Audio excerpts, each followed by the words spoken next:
What's going on, guys? It's your boy Nation back on another video. Today for you guys, we have another crime story. You guys enjoyed the last one a lot, so we got a new one for you guys today. We have woman doesn't realize her Tinder date is a killer.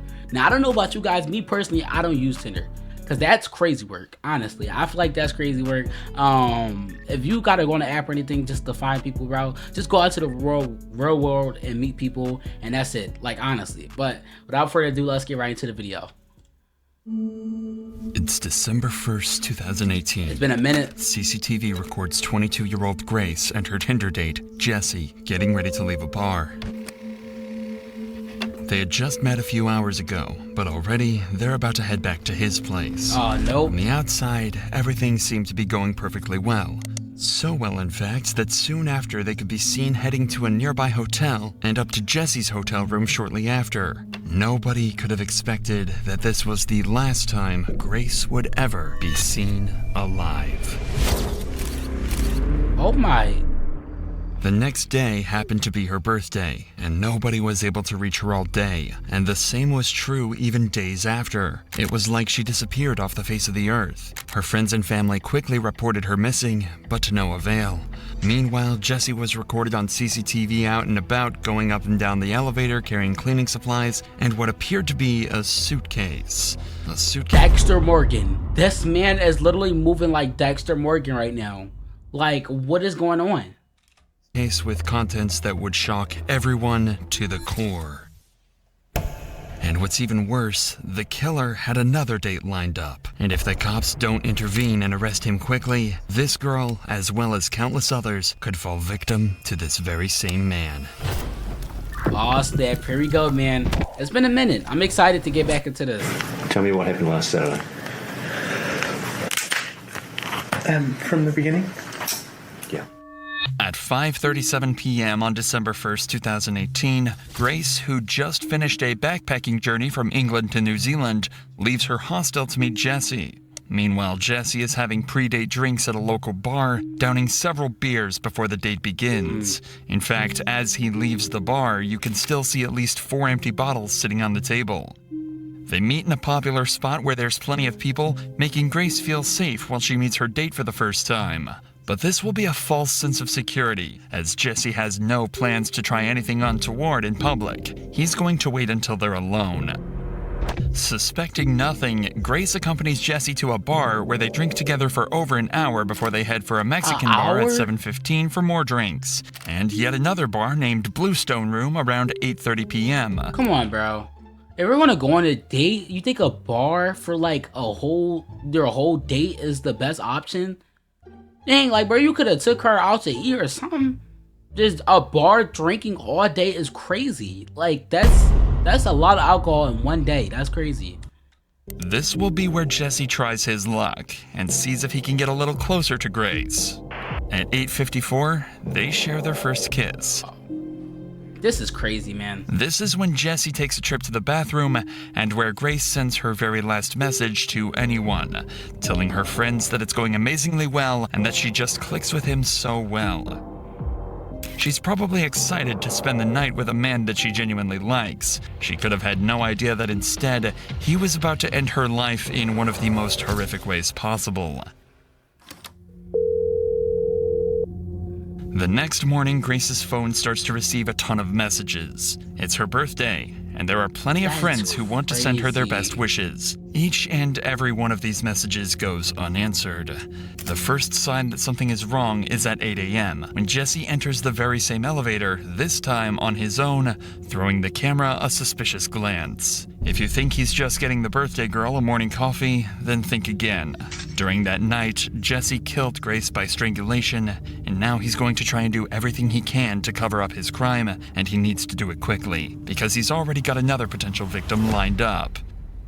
By 8:07 a.m., Jesse is in town and about to start the most eerie shopping trip possible. He starts at the warehouse on Elliott Street, where he buys a suitcase that he plans to hide Grace's body in. He checks out the width and depth of the suitcase to make sure it'll fit her, so he can dispose of her body before anyone can catch him. He's really moving like a Then, serial 25 killer. minutes later, he makes his way to another store, where he buys a number of cleaning products that will be used to clean up the murder scene. Then he returns to his apartment for a number of hours, reappearing at 10:42 a.m. before he jumps in a taxi and Apex Car Rental where he rents a car. But it's what he does next that's truly shocking and puts pressure on the cops to discover and solve his murder as quickly as possible. As Grace's body lies in the apartment, Jesse goes on a date with another girl he'd met on Tinder. Oh my Given that he God. has all the equipment ready to hide one body, it's speculated that he planned this to be his second victim of the day. As he arrives at the bar, Jesse is wearing exactly the same clothing that he wore the night before, possibly the same clothes that he wore when he killed Grace. We are not sure whether Kempson was as pushy in his initial messages to this girl, but what we do know is that the conversation he struck up with her during the date not only brought up some major red flags, it downright terrified her. Allegedly, he wanted to talk to her about where to hide a dead body from the police. Right away, the date is over, and this girl's instincts may have just saved her life. It's hard to imagine the horror that she would have felt when she learned the truth about the man she just walked away from, certain that he likely had the same fate lined up for her as he did with Grace. At 8:56 p.m., we can see Jesse carrying a piece of equipment back to his apartment. More precisely, it's a carpet cleaner, and he's going to try and use that carpet cleaner to try and remove any trace of Grace's presence at his apartment. He's even got 2 bottles of cleaner in his hand, making sure he's got enough to get the job done. 30 minutes later, and we're greeted with the product of all his hard work. He's about to try and hide the body. He reappears in the elevator with a trolley carrying several luggage bags, You could tell it's one of something which heavy is the in there. suitcase that he'd bought earlier that morning. It's way too heavy to carry, as inside is Grace's dead body. Of course, he can't walk through the streets with this amount of baggage, which is exactly why he hired the rental car. Minutes later, he's loading the rental car with all of the baggage, ready to make the next move in his attempt to cover up this murder, hiding the body in a place he thinks no one will find it. The next morning at 7 a.m., Jesse buys a shovel and heads back to his apartment, where he collects some clothing to take to the dry cleaners, destroying more potential evidence of his crime. But he's not done there, as he stops off at a random trash can, tossing a large trash bag inside. Then Jesse takes his rental car for a deep clean, paying particular attention to the rear of the vehicle, where he had stashed the suitcase containing Grace. Bro, no, like, can we really talk about this for a second? This man is moving like a tier 1 serial killer right now. Like, he had to have done this before, because he's literally like knowing everything what to do. Like, this is, if you guys ever watch Dexter, like, you know, I'm watching Dexter currently right now. I'm about to finish the show, so that's why I'm talking a lot about it. But this is literally the thing that you do. Like, this is crazy. I'm not saying I know how to do this or nothing like that. That would be crazy. But this is crazy work, honestly. Grace's body. And with that, his work was done. For the next 2 days, Grace's family and friends go through turmoil. Nobody has heard from her, she hasn't posted on any social media, and she isn't answering either of her 2 phones. Her family report her missing to Auckland police on December 5th. Grace's father, David, even flies to Auckland and makes a heartfelt appeal for his daughter's safe return. Grace has been missing for several days, and as a family we've been extremely concerned for her welfare. Do anybody who has seen, spoken to, or come into contact with Grace come forward and contact the investigation team? With so much media coverage at the time, Jesse likely saw her father's appeal, and yet the family's pleas went unanswered. But Auckland police are about to use various methods to track Grace's last movements and find their main suspect in her disappearance. They're able to find out she was on a date with a mystery man, and after poring over hours of surveillance footage, they find the last person she was with, and track him back to his apartment. Yes. At 3 p.m. on December 5th, the cops turn up at the City Life Hotel, but they almost miss their man, as he eyes them in the lobby when he approaches the front door. Jesse thinks if he casually strolls away, he won't be noticed. But these eagle-eyed cops don't miss a trick and quickly apprehend him before he can make an escape. At this point, the smartest thing for Jesse to do is to own up to his crime, maybe try to play it off as an accident, and face the consequences. But he's not going to do any such thing. In the interrogation room, he plans to lie his way out of this, but he's completely unaware that the cops have already seen every move from the night of the murder and have about as much evidence as they could possibly ask for. At the start of the interview, he has no reason to lie, as he's just recalling the events before the murder. Tell us about Grace. So I was talking to Grace on Tinder. Yeah. We'd matched on Friday. I saw that we'd matched the next day on Saturday. And then we met at Sky City. And then we decided that we were going up to Andy's Burger Bar, which is on the first floor. Not long into this interview, Jesse becomes entangled in his first lie, as he claims Grace was the one pushing for a date, when we already know he was the one trying hard to meet Grace in their initial messages. Whose idea was it to go to that particular burger place? Me. Because I didn't initially know that she was real. What do you mean? Well, there's a lot of... So have you heard of catfish?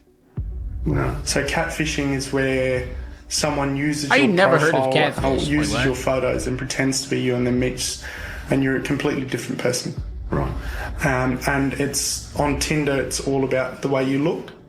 And so if they use more endearing photos, you're more likely to swipe for them. Okay. Yeah. How does meeting in a public place sort of protect you from meeting someone who's not as good looking as... Well, there's security there. So if she wasn't who she said she was, at least in my mind, I'd feel safe. When Jesse is confronted with evidence from surveillance cameras, he continues to lie, digging a hole for himself that he's going to struggle to escape from. No. I go down Victoria Street, straight down to the bottom, and then hang a left, and I head towards the viaduct. You go to the viaduct a bit? Yeah. Yeah. Yep. You've kind of walked in a bit of a funny direction if you were planning to go to the viaduct. Well, it's the direction I normally go. Yeah. It's I mean, I'm just sort of saying, like, if you were planning to go to the viaduct. I normally go down Queen Street and then cross at the bottom of Queen Street, go through the containers, and then walk along the wharf. Yeah.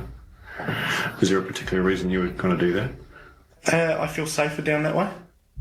The cop obviously suspects something strange here. Jesse's behavior and responses don't seem to line up or make sense at all, and if Jesse is lying, it'll only take a good few questions to throw him off completely. So the cop starts to apply the pressure, sending Jesse into panic. Actually don't know if she's been murdered or not yet. She may be alive and well.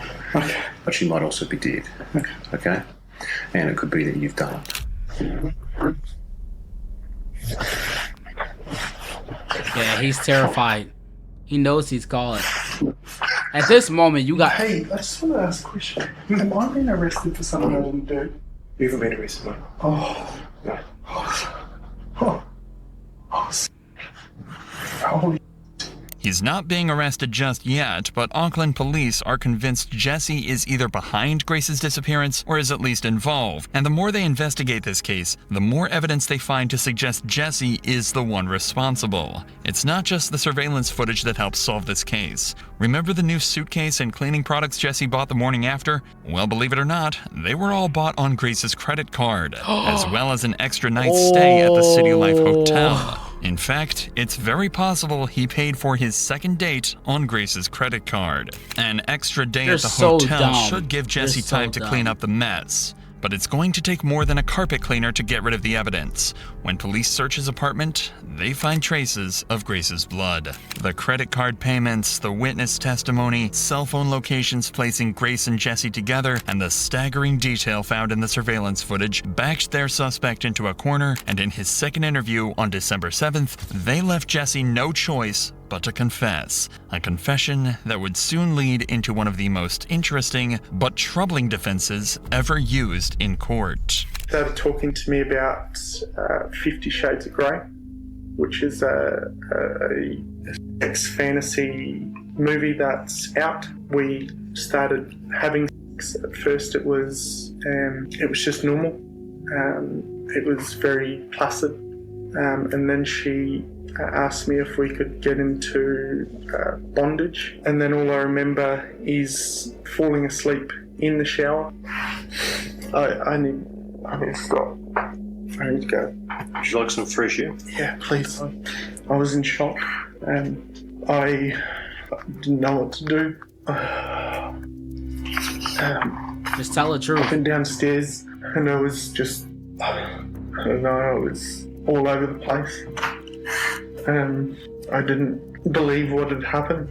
I was just terrified and scared. I thought that she had gone. I thought she had left. Pathologist, specialist doctor, will perform a post-mortem. Yeah. They're very skilled at establishing people's causes of death. Do you understand that?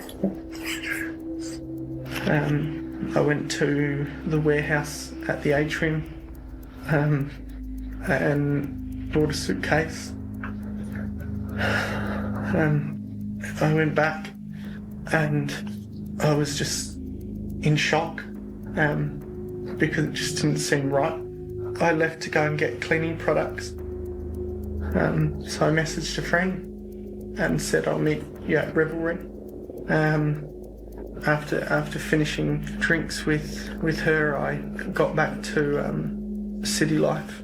And the whole time I just kept saying, I'm sorry. The truth coming out now. Yeah. And then I went downstairs and I grabbed the porter thing and I put the suitcase on top of the porter thing. I drove the hire car into Wilson's car park and parked it. I woke up the next day at about 5 a.m. and drove the car out to Cumu. At first I picked up a shovel from ITM at Cumu. I ended up driving towards the Waitakaris. I went into the bush, I dug a hole, I went and got the suitcase and I covered the hole and then I drove. Where is her possessions? I threw them in the rubbish.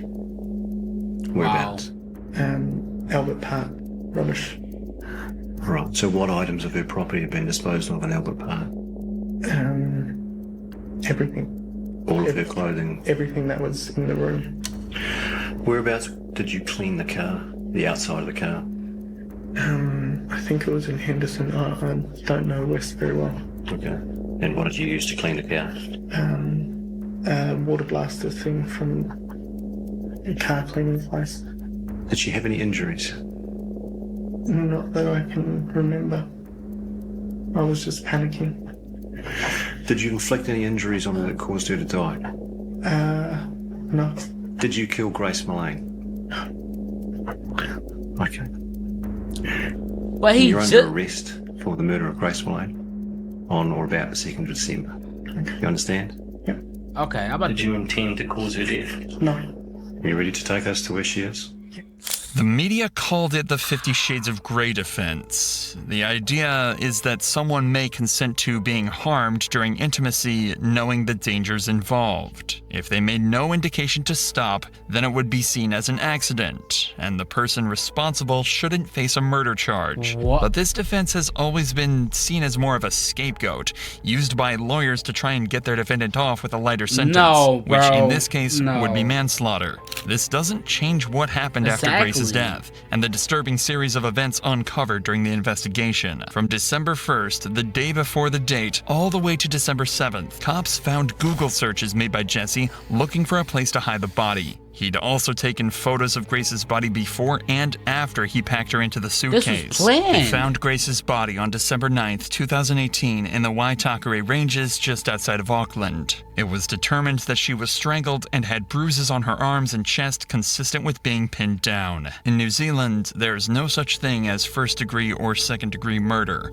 All charges are treated the same, carrying a life sentence. Life. That meant there was no investigation into the premeditation. All that mattered was if Jesse killed her or not. It was that simple. Jesse maintained his innocence, but was eventually found guilty, and on February 21st, 2020, he was sentenced to life in prison with a minimum non-parole period of 17 years. After his trial, 2 more women came forward and claimed Jesse had sexually assaulted them after they met him on Tinder. Oh my- He was found guilty on those charges as well, adding another 11 years to life added to his sentence. Bro, I don't think y'all understand how crazy that is. He literally, so he assaulted two other women and he killed one. Oh my god, bro, and he got life. The whole 50 shade thing or whatever, that deal is crazy. I mean, I get it, like if you're doing something with somebody or something like that, and they, like, you know, being all like rough and stuff like that, but he planned this. That was a planned murder. That's crazy, y'all. That's crazy. I hope you guys did enjoy this video. Like and subscribe for more. Stay blessed, my brothers and sisters, and I'm gonna catch y'all next time. Peace out.